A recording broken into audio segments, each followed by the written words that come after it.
The countdown starts now.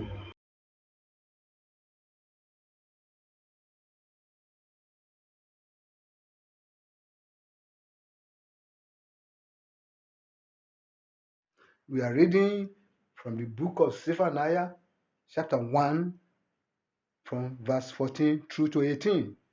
The great day of the Lord is near. It is near and hastens quickly. The noise of the day of the Lord is bitter. There the mighty men shall cry out. That day is a day of wrath, a day of trouble and distress, a day of devastation and desolation, a day of darkness and gloominess, a day of clouds and thick darkness. I will bring distress upon men, and they shall walk like blind men, because they have sinned against the Lord.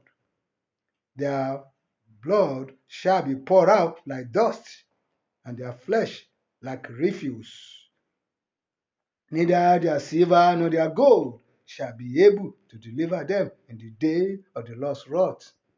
But the whole land shall be devoured by the fire of his jealousy, for he will make speedy riddance of all those who dwell in the land. We continue with the book of Joel, chapter 2, verses 1 to 11.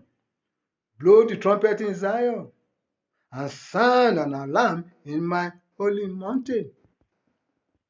Let all the inhabitants of the land tremble, for the day of the Lord is coming, for it is at hand, a day of darkness and gloominess, a day of clouds and thick darkness, like the morning clouds spread over the mountains.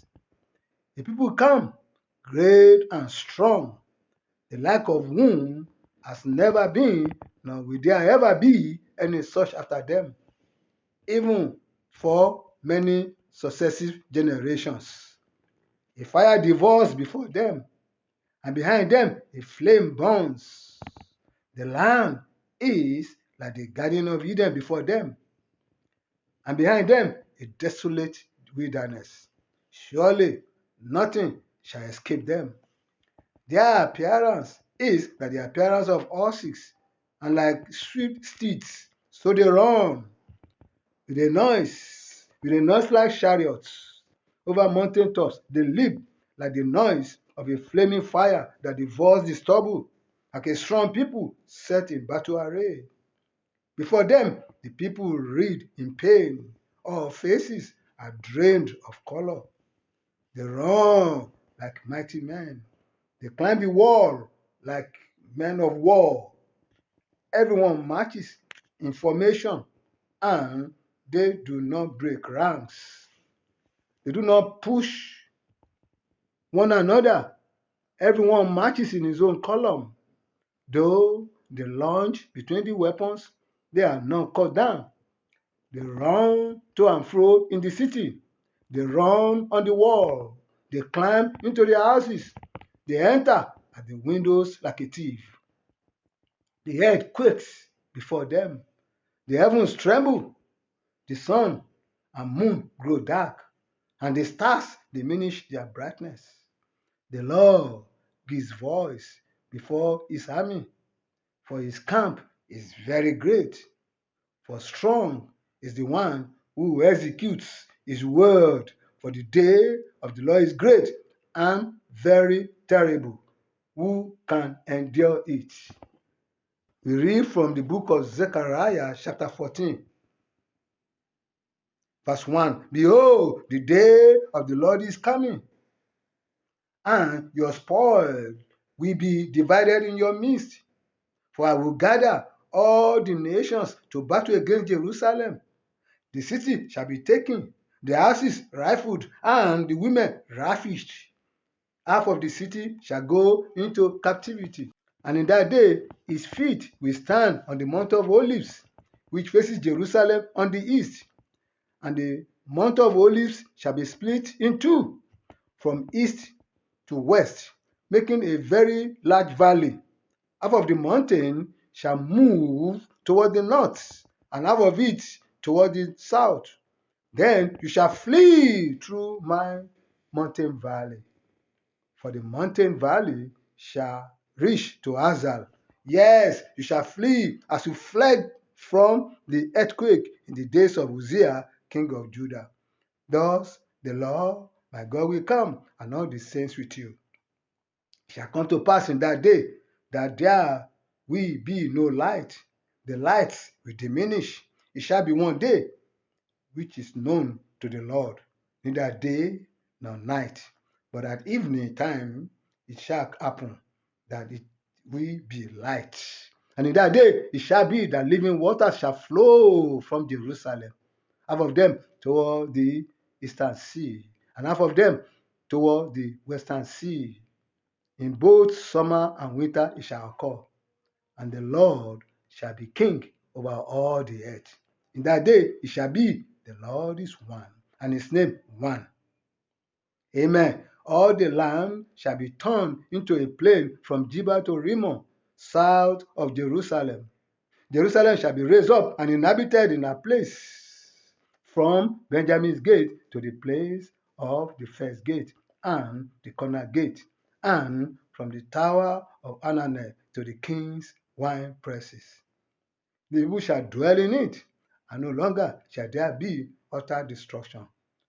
But Jerusalem shall be safely inhabited.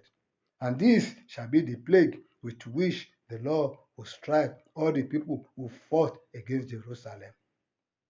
Their flesh shall dissolve while they stand on their feet. Their eyes shall dissolve in their sockets, and their tongues shall dissolve in their mouths. It shall come to pass in that day that a great panic from the Lord will be among them. Everyone will seize the hand of his neighbor and raise his hand against his neighbor's hand. Judah also will fight at Jerusalem, and the wealth of all the surrounding nations shall be gathered together, gold, silver, and apparel in great abundance. Such also shall be the plague on the ox and the mule, on the camel and the donkey, and on all the cattle that will be in those camps. So shall this plague be. And it shall come to pass that everyone who is left of all the nations which came against Jerusalem shall go up from year to year to worship the King, the Lord of hosts, and to keep the feast of tabernacles.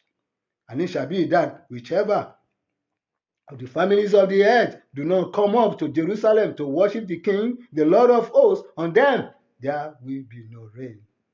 The family of Egypt will not come up and enter in, they shall have no rain.